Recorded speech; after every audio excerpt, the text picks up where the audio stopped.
Good afternoon. Thank you for joining 2021 Emerging Issues and Policies Regarding Military Connected Students. Just as a reminder, we'll have resources available on the MEC website on post-event, and please submit all questions in the question and answer feature. And shortly after the webinar, we'll be sending out a survey. And we really want to hear from you about other things you would like for presentations to address and any other pertinent questions.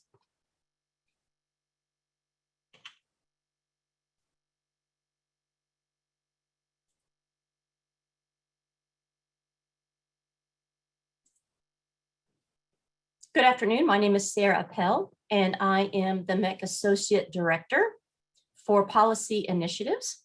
And just a little bit about what we do at MEC and our multi-state collaborative on military credit. We've actually been working on this since 2014, but it wasn't until 2000 and late 15, early 16 that we received grant funding to help propel our mission. The overview is, again, we're a collective of states in the Midwest, and we really want to facilitate an interstate partnership of the 13 states in the Midwest, and that includes Kentucky, really to translate competencies that military connected students and veterans obtain through their training and experience. And we really want those to be translated into meaningful college credentials. And our states are great about exchanging ideas and information on best practices that they either are currently using or have observed by others. And those areas are articulation of credit, certification and licensure, communication, and data and technology.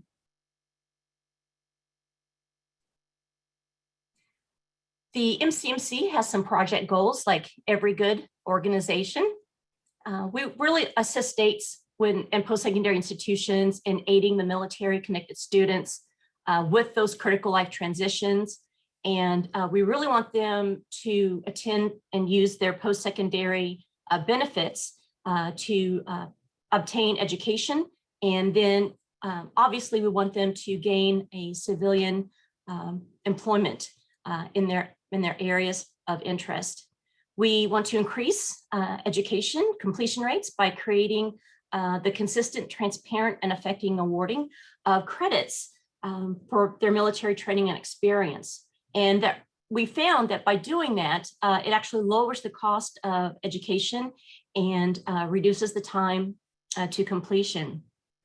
And again, with our states and with others around the United States, we want to really build a strong network for support, communication, documentation, and data collection among institutions and organizations, really to discuss and support shared interests, tracking the efficacy of our efforts, and really enhance the military connected students' educational success. I'm very happy to have with us today Lauren Augustine. She's the Vice President of Government Affairs at Student Veterans of America. And Lauren, I'll let you take it.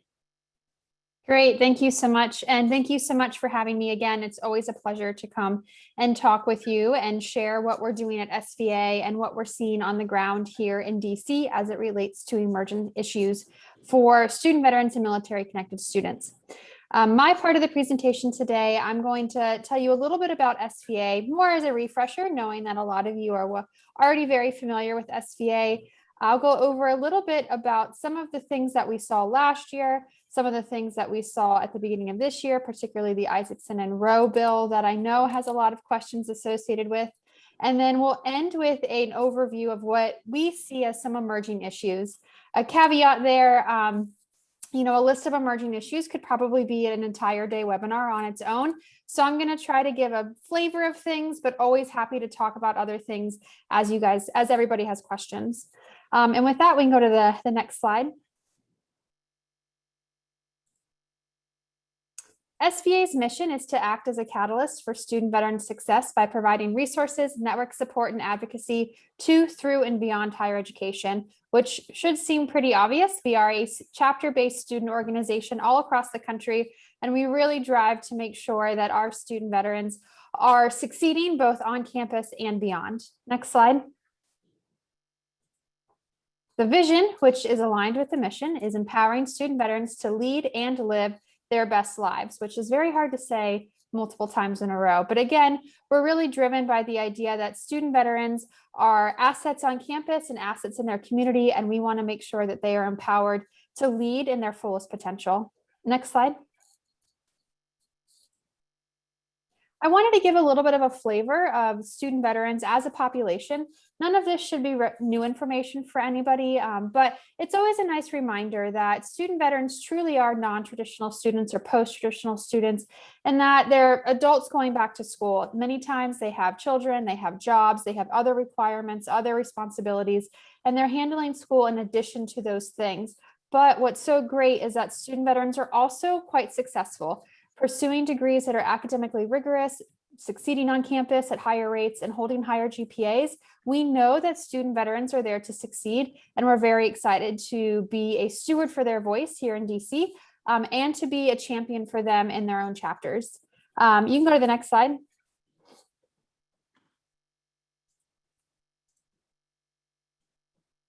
Again, just a quick overview of SVA's history. We were founded right before the post 9/11 GI Bill was created, following sort of a historical cyclical cycle where student veteran organizations were created in the aftermath of conflicts or wars. Ours is the post 9/11 generation's version of the student organization. We do have over 1,500 chapters across the country and a few places overseas. So we're a robust organization with a very large footprint. We do communicate and work most closely with the chapter leaders at those campuses. So think of any other student organization, president, vice president, treasurer, that's who we're working with.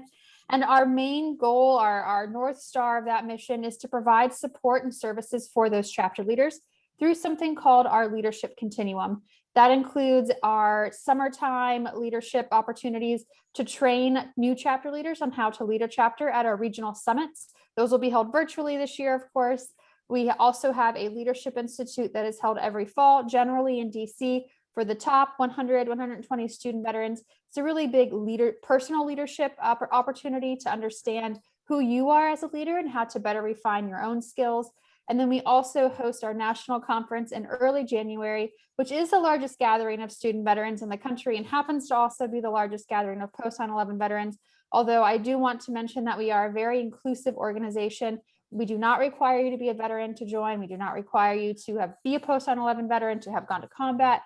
We welcome anybody and everybody who is committed to the idea that student veterans are an asset on campus, and encourage everybody to get involved that wants to. We have, speaking of policy side, we do have quite the track record over the last 10 years or so of being involved in some of the more landmark pieces of legislation that have impacted the lives of student veterans, most notably the post 9/11 GI Bill, the Forever GI Bill, and then last March, some of the coronavirus protections that were created in the wake of schools needing to switch to online learning. You can go to the next slide. This is just a really nice graphic of what I've already said. We provide programs to chapter leaders through that leadership continuum of training. We provide advocacy, which is my job. And then we also have a robust portfolio of research on student veterans and the GI Bill. Again, all getting back to the worth and value of the GI Bill and student veterans on campus and in our communities. Next slide. Oh, we might have missed one there. There we go. This is a really quick overview of some of the government affairs work that we have done recently. This is a I keep saying emergency. I don't know what's up with that. Let's try this for the third time. Emerging policy issue conversation. And I wanted to give a flavor of some of the things that we've done lately. Last year was one of our busiest years as an organization for obvious reasons. There was a significant need to react and respond to some of the challenges that COVID created in the higher education space.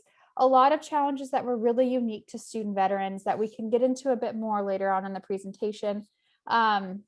But wanted to give a sampling of some of the things that we worked on.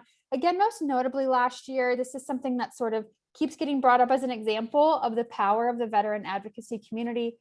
Last March, when everybody started to convert to online learning, we received a few questions from chapters about whether or not they were going to see a drop in their housing rate. Because as most of us know, when you're on the post 9/11 GI Bill, you receive a housing rate. If you're going in person, it is a substantially higher rate than if you are going online only. We looked at the VA website. The VA website said, if you attend class one day in person and the rest of your days are online, you still get the in-person rate. So we said, okay, cool, everybody should be fine. I've been in veteran advocacy for about 8 years, almost 9 years now. And I knew Trust But Verify, the VA website. So called the VA and said, hey, we're getting a ton of questions about this. Your website says this, so I think we're good. Just verifying. And they said, no, actually, that's only true for courses that have been approved for that type of schedule. If a course was approved for in-person and converts online, it is no longer approved. And students were at risk of losing their housing entirely and their tuition. So we sprung into action fairly quickly. We have wonderful relationships with the House and Senate Veterans Affairs committees. They sprung into action. The entire VSO community heeded our call to spring into action. And we were able to go from problem identified to law signed, fixing that in about 10 days. So it's really a great example of how direct feedback from chapters, direct feedback from schools can really propel some quick and effective change here in DC. We didn't stop last year. After that, we kept going. We had several other COVID protection bills that came out trying to address the number of friction points that we saw existing between how higher education was needing to respond to COVID and how the GI Bill was created to function. We know there's a lot of friction there, and we tried our best to identify the bigger friction points and pass legislation to alleviate that. We also had some non-COVID work, if that's, a thing in the last year, dealing with increasing access to STEM careers over the Department of Agriculture, and adjusting the way schools could use work study to pay students in a more effective and timely manner. Busy year for sure. And we led right into 2021 with that busy schedule continuing. We saw the Isakson Roe bill pass early in the year. We also had the 9010 loophole closure legislation pass that will trigger a negotiated rulemaking process over the Department of Education later this year, or hopefully later this year. And we are well aware of the round out rule concerns and are actively and aggressively, nicely, and not in a mean way, aggressively working that issue to try to have a resolution before the August 1st deadline. And we'll get into some more of the other things that we're doing later on, but suffice to say, we've been very busy and continue to be busy. And we think will remain that way for the foreseeable future because there's no shortage of things that we could work on. Next slide.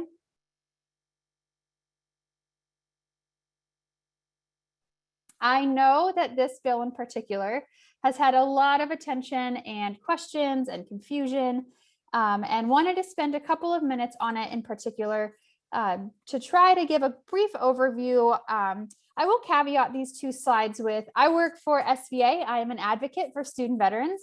I am not a VA employee, and a lot of the questions that came in before the webinar are best answered directly by the VA. I have sent the questions that came in before today to the VA.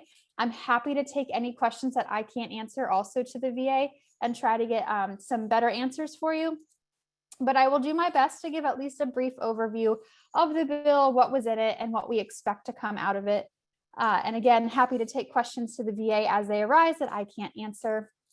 But the Isakson and Roe Veterans Healthcare and Benefit Improvement Act was a massive bill. I think in our education community, I think something that's gone a little overlooked is truly the depth of the bill. It touched every single corner of VA.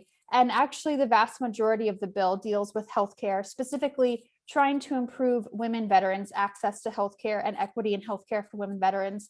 It also does some things like make permanent some childcare provisions and opportunities at VA healthcare centers. It creates some MST, military sexual trauma, claims professionals within the disability claims processing system to try to address some of the concerns around the number of claims that were being denied on that front. It also tries to address some systemic homelessness issues and make easier a grant program that organizations can apply to assist homeless veterans. And it even deals with Native American veterans and creates an advisory council at the VA that will provide recommendations to the secretary on how to better serve our Native American veterans. So wanted to give a flavor of it does a lot for education, but that is such a small part of the bill. So VA has had their hands quite full trying to get everything in this bill ready to go and implemented. And it was years of effort. It took into account a lot of organizations' priorities that have been around for a number of years, and it was truly a landmark legislation for the entire community, to include ours in the higher education space, which if we go to the next slide, we can get into a bit of that. So for that education piece, there were 32 provisions within the bill that dealt with VA's Education Service Office, so the people who oversee the GI Bill.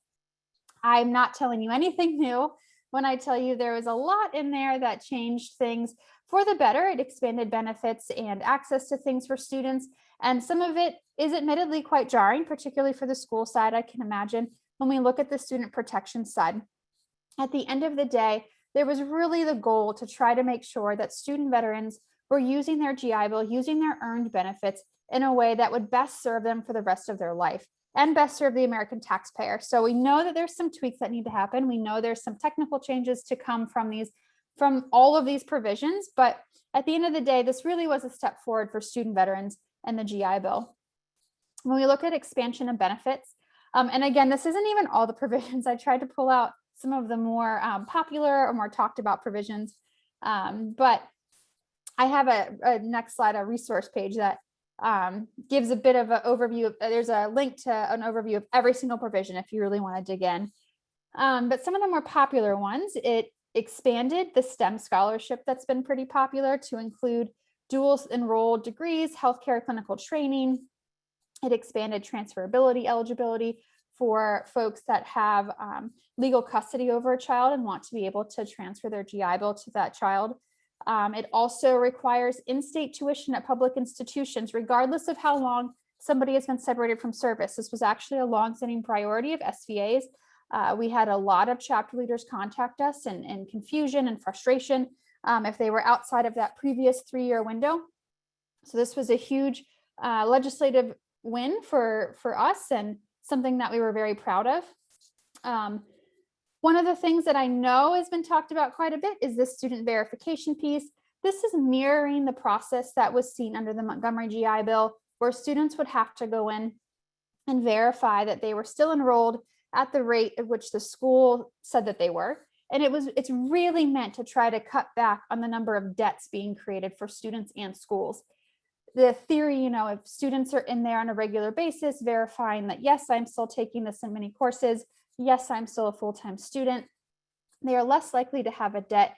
The debt system can be pretty trying for students. And so any effort to try to reduce things that might trigger a debt, we think is a good thing. It is a system that is similar to what was done under the Montgomery GI Bill. So it has worked in the past. We hope it'll work in the future, but we know there's a lot of questions on that part in particular.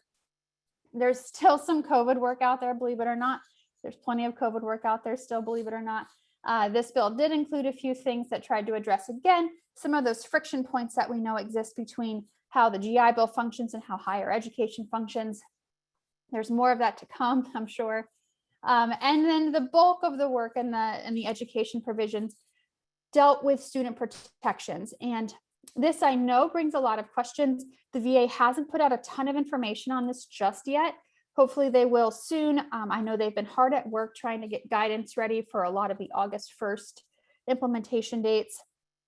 I think one of the greatest friction points is the VA has until August 1st, and schools need the information well before August 1st to be ready for it.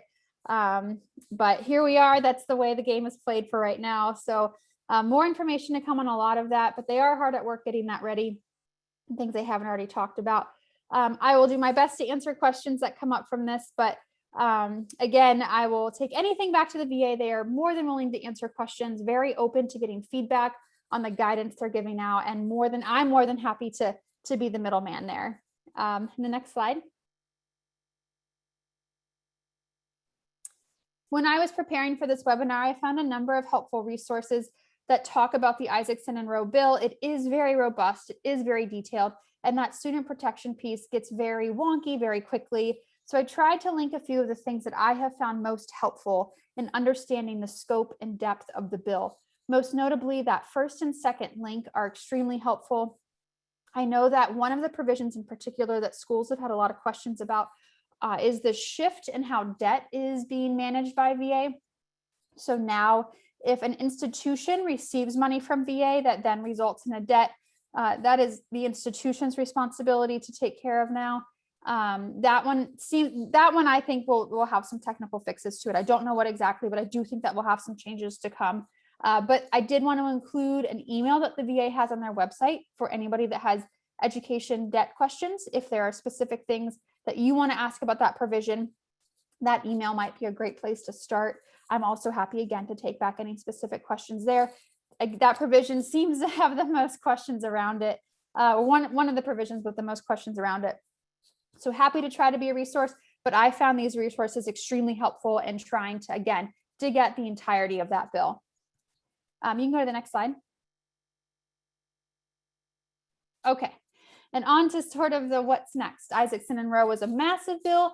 There's still a massive amount of work to be done. What exactly does that mean? Again, this could be an entire day webinar where we just all chat about the various things that we've seen on campus or we're hearing from chapter leaders. I've tried to pick some of the top things that we're hearing from chapter leaders or the things I think are likely to get some attention in this next year. I will also caveat that from SVA's perspective, when we are looking at policies, we do our best to talk about and prioritize policies that we've heard about directly from chapter leaders. And a lot of that is reflected in this list here.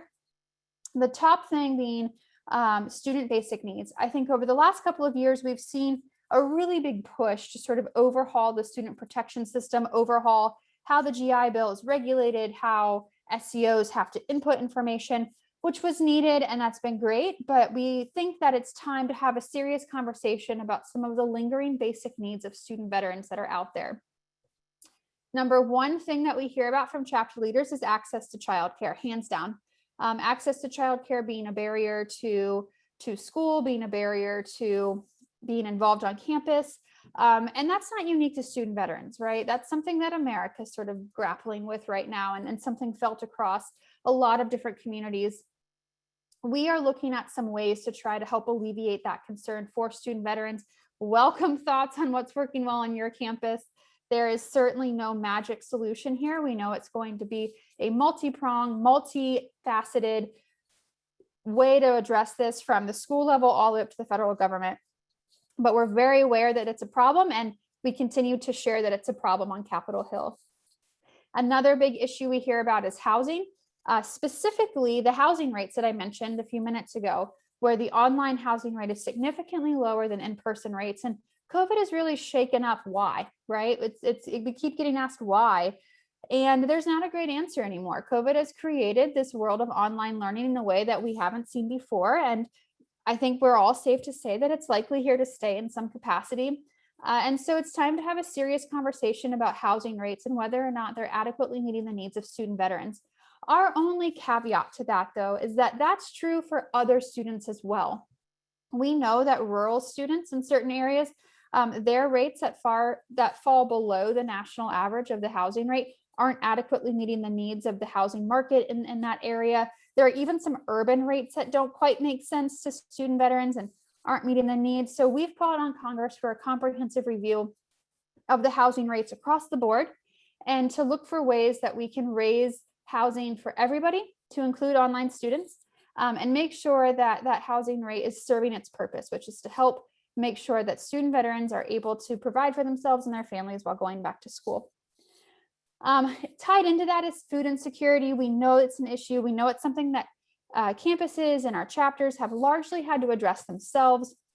A lot of it being a lack of data around food insecurity for student veterans or students in general. And it's something that we continue to call attention to, continue to ask people to look into, and continue to try to find ways to address. I think this is a great example of one of the things we're hoping to see be made permanent after COVID is some of the SNAP flexibility that was created during the pandemic for student veterans. They oftentimes aren't eligible for SNAP as a student, but during the pandemic, a lot of that was eased. It seems to have been very well received, and we're hoping that a lot of that is here to stay. The last one, I'm sure this is something that everybody on this call can appreciate. There is always a need for a more reliable and timely access to benefits for student veterans, specifically when the VA will start paying out that housing and tuition.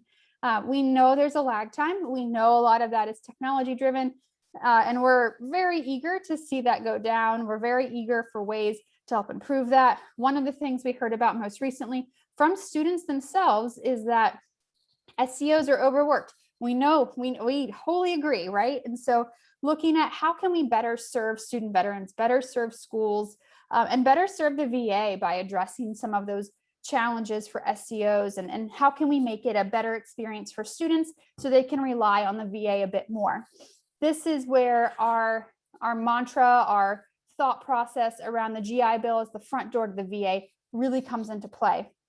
The VA's own literature has the GI Bill as one of the very first interactions student veterans will have with the VA. And our thinking is if we make it the best front door, the most welcoming front door, veterans will be more likely to trust and use the VA for other parts of their life for the rest of their life. So reducing any sort of stigma to care or access to care really starts with making sure we get the GI Bill right. And that's a perfect example in making sure we're delivering benefits in a timely manner. So that will always be a priority. I think that could be a universal agreement that we can all do better, and welcome any questions on that as well. Another big bucket is, again, reducing that friction. We know that how higher education functions doesn't always align well with what the GI Bill requires of SCOs, of schools, of students.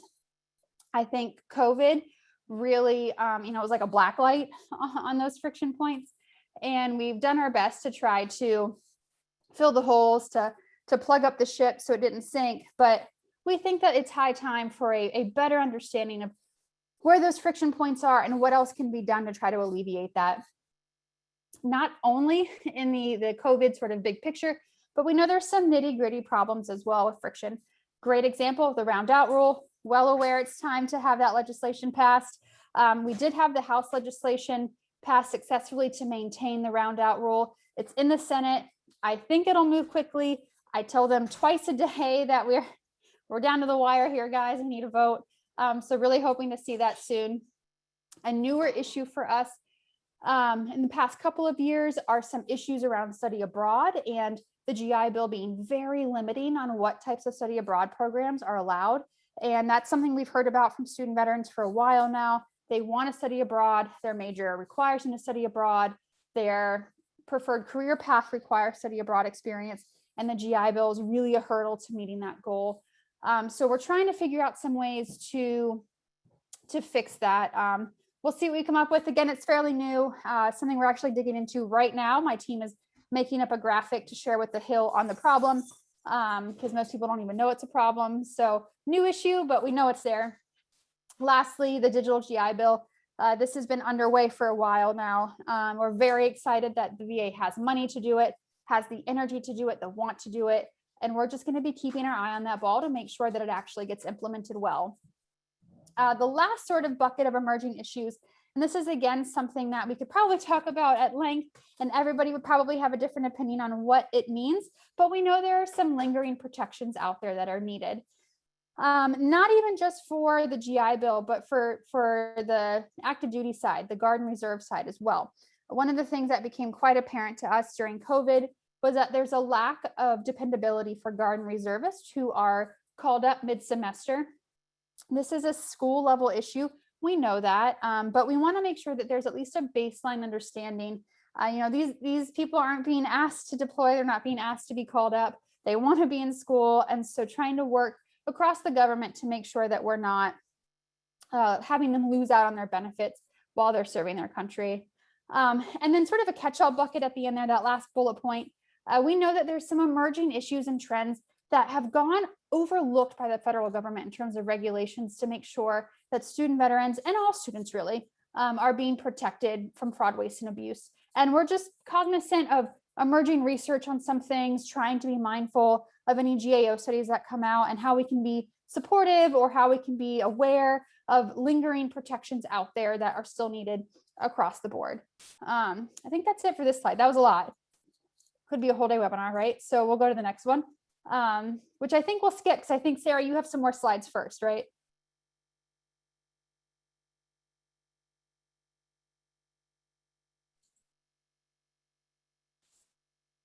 Yes.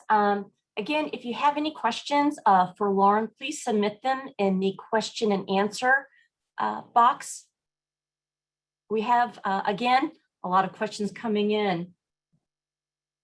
So Lauren, are you ready to answer those? Yes, feel free to. Okay, let's get going.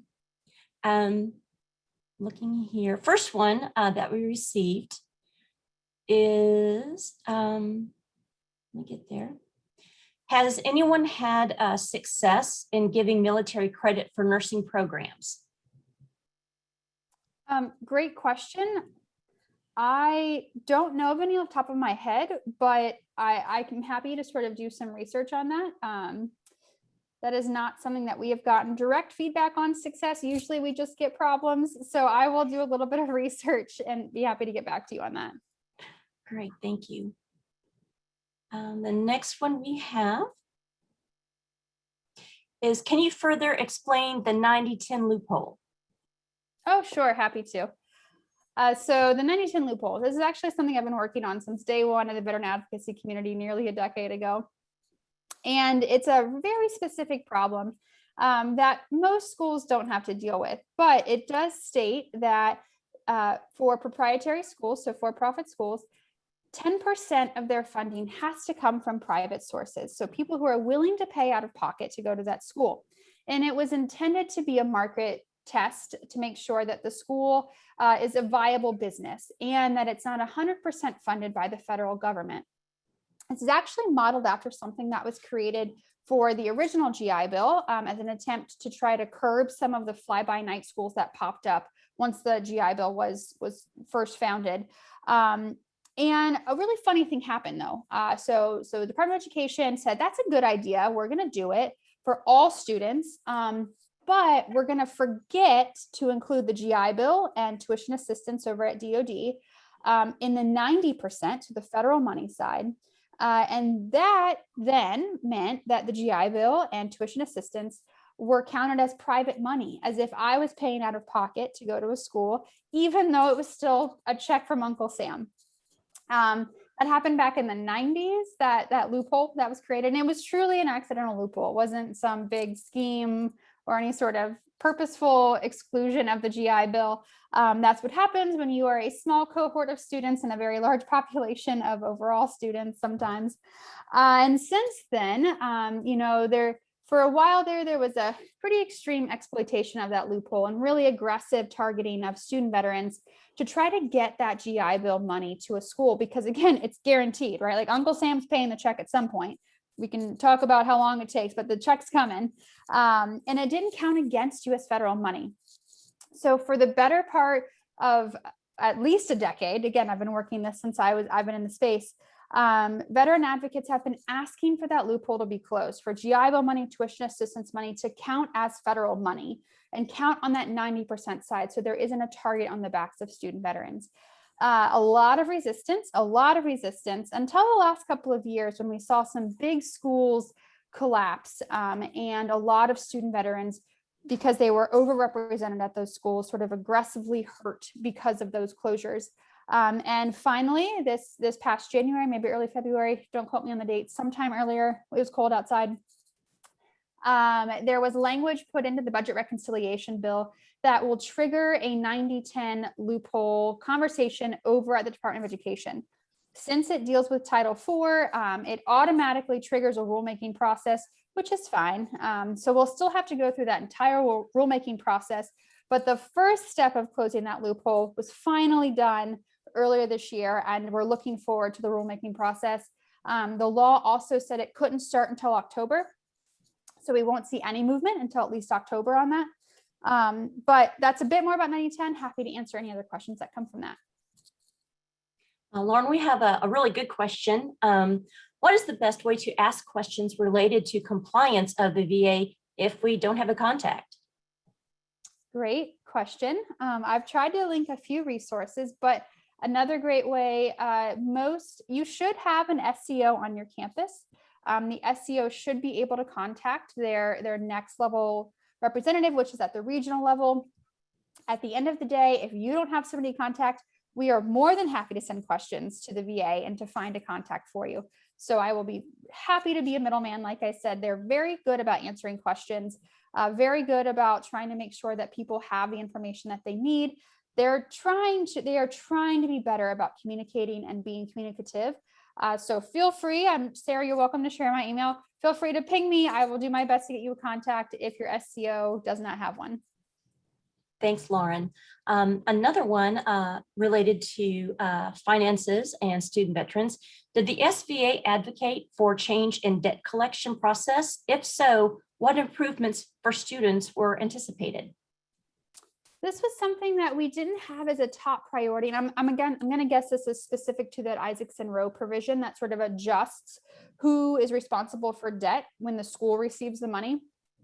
We didn't necessarily view it as a top priority, but we didn't oppose it. We sort of stayed a little bit neutral on it. We might have had a testimony that said, logically, that makes sense. The person who was given the money should be the one that has to return it.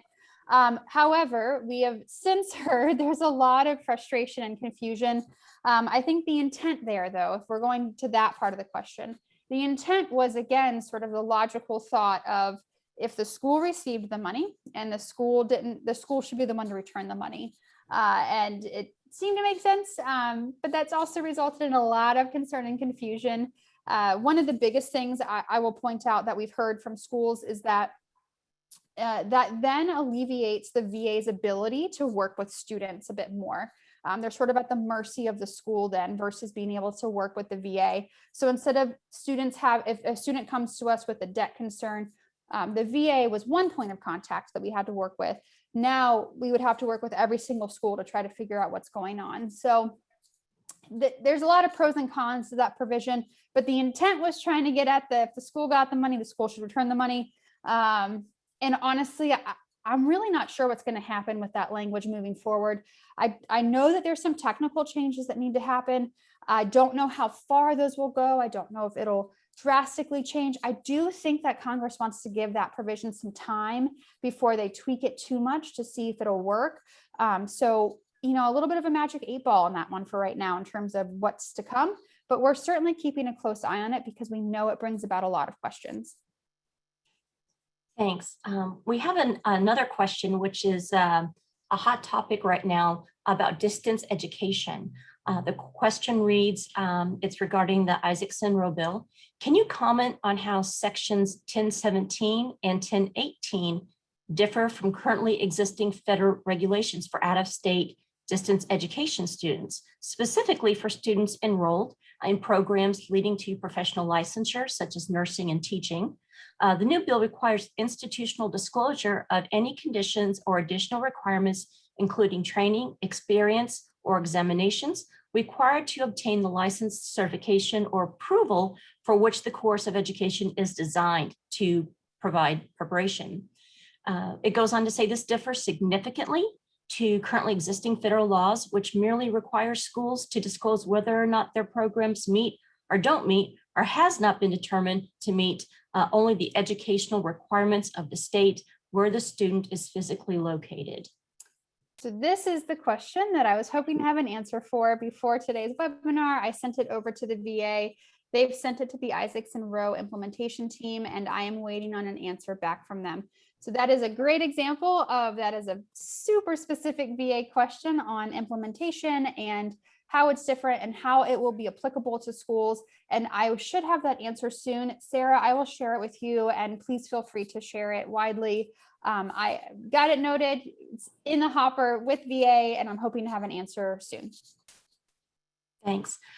Going back to the proposed 8515 rule, can you share information on the proposed rule requirement changes? It was supposed to go into effect on July 1st, and now they say it's delayed until October. There's a lot of confusion around supported and non-supported students. In the previously proposed requirements, the VA seemed to be including non-military connected students and supported students. Our ELR hasn't received any additional information from the VA central office and is unable to provide guidance. This is a great example of where VA has asked us where there's confusion, what sort of feedback we're getting in terms of the guidance that's being sent out and whether or not they have enough guidance or more guidance is needed. So I've taken down the note that there is still a lot of confusion. I can't answer for the VA on that one, but I've got it down as, hey, VA, this is something that came to us as still very unknown, still very unsure. Got it, you pushed it back to October, but something sort of giving any light to the situation would be helpful. Again, Sarah will share with you anything I get back from them, but I do have it noted to ask the VA and also to share the general feedback that it's confusing. Great. And again, as we were expecting a lot of questions about the rounding out, the question is, does this legislation keep the round out as it is now or something different? Great question. It is generally how it is now, generally. We pushed to sort of keep it clean and keep it how it is now, but the score on that, so how much it was going to cost, made it a little bit prohibitive, which I'm still trying to understand how it would have a score if it's been in practice for years. I'm a recent student veteran. I'm starting a grad program in public policy, and maybe I'll figure it out in that process why we have a score for this. Either way, it doesn't matter. My opinion, it does have a score. And so the legislation goes a bit farther than what the VA's compromise language was, in that, so the VA's recent language that they put out just a couple of weeks ago said that a student could take a course within their major, within their course of study, if it wasn't required in their final semester, so sort of course electives. The legislation says a student can go outside of their course of study if no courses exist to take. This was trying to get at some of the more narrow majors that don't have a ton of electives, don't have a ton of optional courses, to allow those students to maintain full-time status. So people will be able to go outside of their course of study only if there's nothing available within their course of study, which is where the difference is, right? It's not kind of the free-for-all that it was before, but it does try to get at the need for flexibility in that final semester. Next question. I don't see educational institutions represented often in this space. So how can the higher ed community be involved in supporting the work of SVA? I think we have a lot to share. For example, study abroad has been circled as a priority on my whiteboard since 2012. Yeah, one, that's great to hear because again, we sort of just found out about it maybe 2 years ago. And even 2 years ago, it was like, it's kind of a problem. And in the last 6 months, it's like, no, it's definitely a problem. So, I think that's a great example of why these types of conversations are so important, and sharing what you're hearing on the ground with organizations like SVA is critical. I will say we do work really closely with the higher education associations, ACE, all of the alphabet soup of associations that represent schools. They do a really phenomenal job of working on behalf of institutions. I think, though, that if you are talking about veteran-specific concerns, that working with your SVA chapter and your chapter leaders there to share those concerns with SVA is great.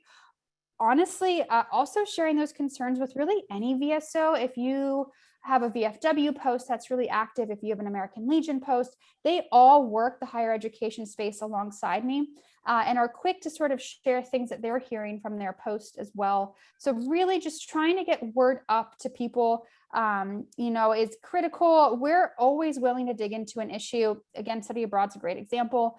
And we are way more effective when we know what's happening on the ground than just sort of, deciding things that are important. We try so hard to have our policy priorities driven by chapter leaders, driven by what's happening on schools, on the ground. So feel free to share. I forgot we have this. This is brand new for us. We do have a policy suggestion box on our website. I can make sure to get the link out to you, that you can go in there, put in what you're experiencing, what your students are experiencing. We'll get a ping that alerts us to sort of dig into an issue. So that's a great way and easy. It's brand new. We just launched it a couple months ago. So feel free to use our policy suggestion box as the easiest option as well. And I like this one because it kind of touches on some concerns about school certifying officials. It says, thank you, Lauren, for the fantastic work by you and the SVA on all levels.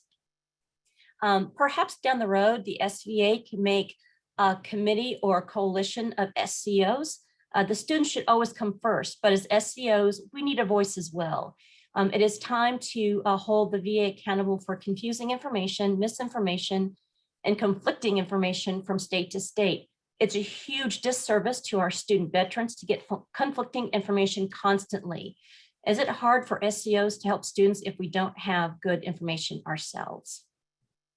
I think so. My team will often reference the SCO handbook to try to get some basic answers. We're not even SCOs and are frustrated by the confusing or lack of information in a lot of places. So yeah, I hear that. I will say that there is, we do try to reach out to SCOs if we're hearing about a processing issue or if there's something coming up that would affect processing. Great example, the round out rule. When VA proposed their compromise, we reached out to a handful of SCOs and said, will this fix the problem? And they laughed at us, right? They're like, no, this doesn't fix it at all, which is why we continue to pursue legislation.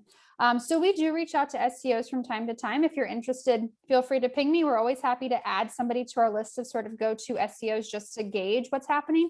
But we also do work really closely with the organization. There are organizations for SCOs out there, and we work really closely with them to make sure that they're engaged. They're oftentimes in Hill briefings with us. And I will make sure to send Sarah the contact information for that organization so that you can become engaged and involved with them as well. They are another great outlet and a way for SCOs in particular to make sure that their voice is heard and their concerns are heard. Thank you, Lauren. And just as a reminder, if you have any questions that you would like answered, please use the question and answer box so we can get those directly in and onto Lauren. And this is one that I haven't heard. Someone has said, I have heard that Fed tuition assistance may be transferring over to Title 9. No, sorry, I'm bad with Roman numerals. Seriously, and will be processed like financial aid. That is, I've never heard that either, but I'm happy to dig into it and I will follow up with you, Sarah, on whatever I find. And again, my apologies for my lack of Roman numeral knowledge after 10. So, oh, this is a good one. Are college compliance visits public record? Oh, that is a great question. I do not believe so. Not that I've seen. How about that? I will say this is a great time to note that the Isakson Roe bill and the SAAs, the state approving agencies, are really actively working towards those risk-based surveys, which would be a little bit different. And I don't know if, how that will alter what's publicly available or not. But I will verify that they're not. I've never seen one. I've never seen one shared. That doesn't mean they're not out there, but I will double check and let you know for sure. My initial reaction is I don't think so, but I will double check. Another question kind of goes back to your conversation about COVID. Is this an accurate statement in regards to grades changing to pass fail due to COVID? How will choosing credit, no credit affect veterans' benefits? Veteran students who receive federal veteran educational benefits, National Guard tuition reimbursement, or the Wisconsin GI Bill benefits are required to have a letter grade. If a student selects the CR/NCR option, it will not satisfy the letter grade requirement. Some of that was eased during COVID to allow for that flexibility. Those are set to expire in December of 2021. I don't expect those to be extended because most institutions do seem to be going back to business as normal come fall semester. If you are having particular issues with that, one of the things that we noticed it with the housing situation, where some schools were inputting as they should, and it should have processed normally, but it was being kicked out in the system incorrectly for some reason. If that is happening, let me know. Again, this is a great example of where we're very happy to let the VA know, hey, there's something happening here. Can you please look into it? And they're pretty quick about doing so. So if you're having issues with that, let me know. There should be the flexibility to take things pass fail, no letter grade because of COVID right now. But let me know if you're having issues with that. And we have another one here. Could you approach the VA about having a webinar for implementation of the new legislation and share it with us? Our ELR did not know about it until I inquired. He did share that implementation is going to be delayed, and we need advanced and clear explanation of what a personalized disclosure consists of. Great point. And like I said before, VA has until August 1st. They take until August 1st, even though we all need it well before that. One of the things that I linked on that resources page of my part of the presentation did have some links to available training and webinars on some of the provisions for Isakson Row. I can ask if they have any future ones scheduled or when they expect additional guidance and implementation information to come out for the remaining provisions. They haven't told us either. So we can keep asking and I'll share as soon as I know. But one of those links in there did have some great webinar information for at least the provisions that they've put out information for thus far.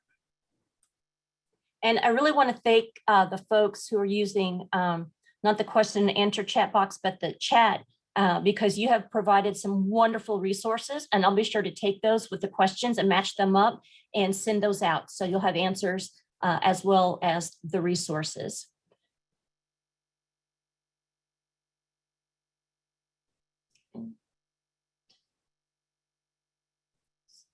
Has there been any discussion about altering the federal satisfactory academic progress 150% rule to better award academic credit based on military training coursework without penalizing the student? Not that I'm aware of, but that's an interesting question that I'm happy to dig into a bit more. I'll dig in, not that I've heard, not that I'm aware of, but that's a great angle, and curious what that might bring up if I start asking it.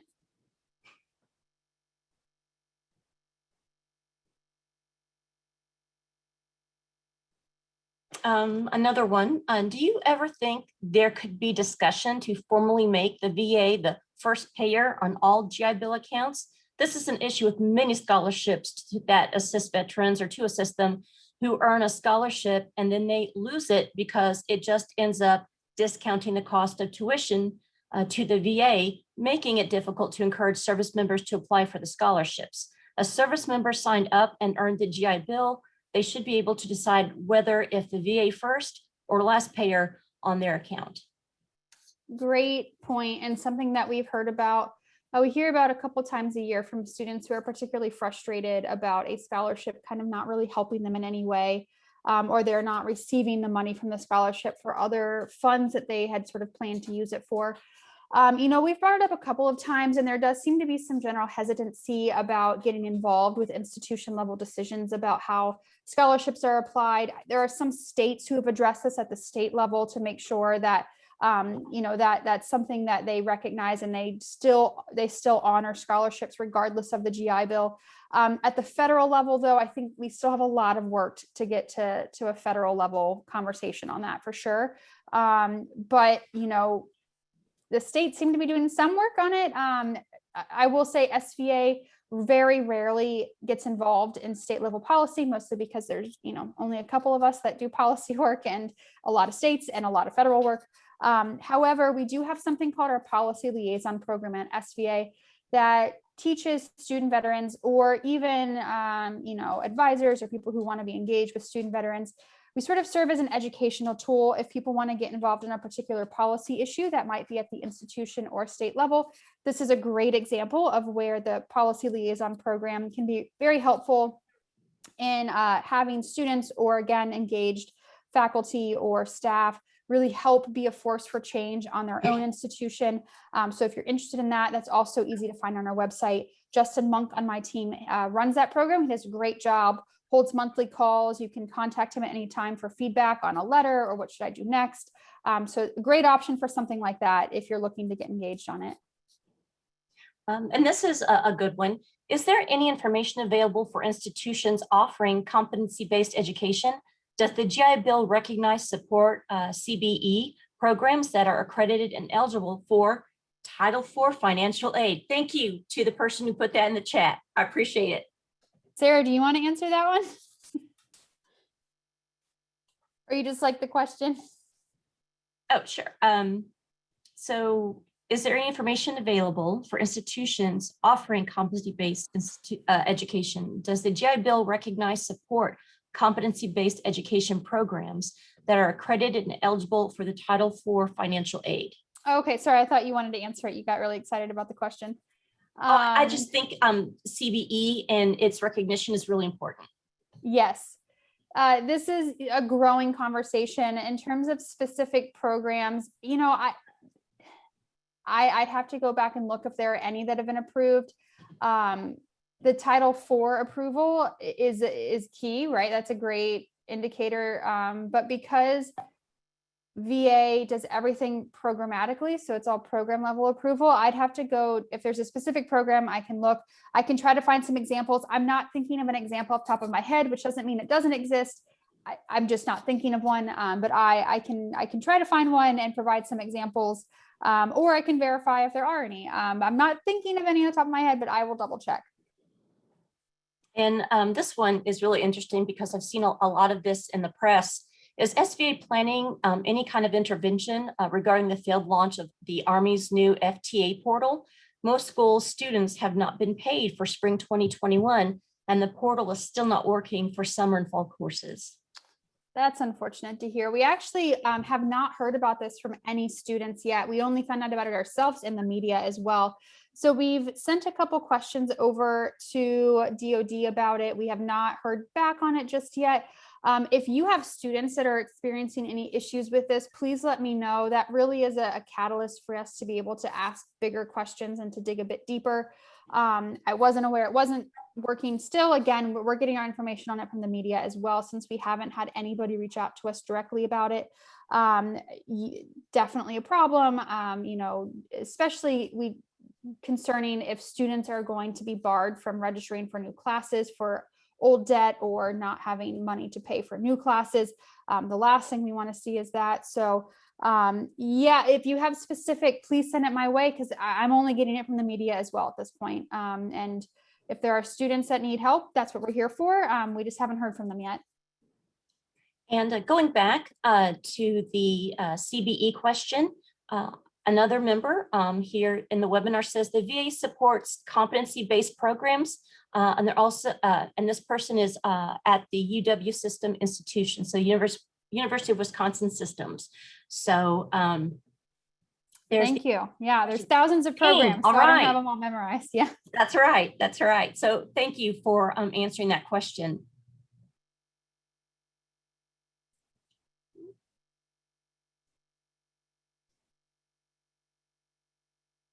And we are just a few minutes away. We've got actually 2 minutes.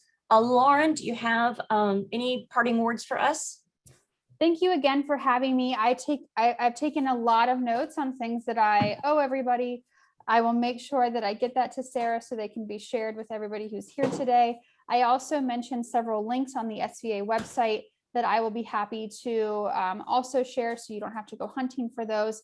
And if you have questions specific to some of the implementation of the Isakson Roe bill or round out or anything like that, send them my way as well. I'm happy to, again, be that mediary trying to get answers from the VA. Easy enough for me to send and call and ask, no problem whatsoever. And I'll do my best to get an answer. And if I can ever be helpful, if you hear of things, if you're seeing a trend of things, please make sure to let us know. Our job is to be aware and to try to actively advocate for student veterans. And we do that best when we hear from folks directly. So don't be shy.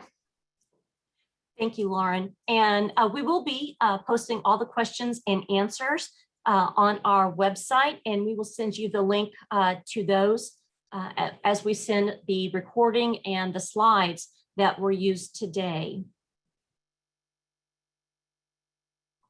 Thank you all so much for joining us. Again, it's been a little rusty. This is the first webinar I think I've done with SVA for a very long time. So again, thank you, Lauren. Thank you everyone for joining us. And we should be sending out the information related to the webinar probably tomorrow. Thank you so much. Have a good evening.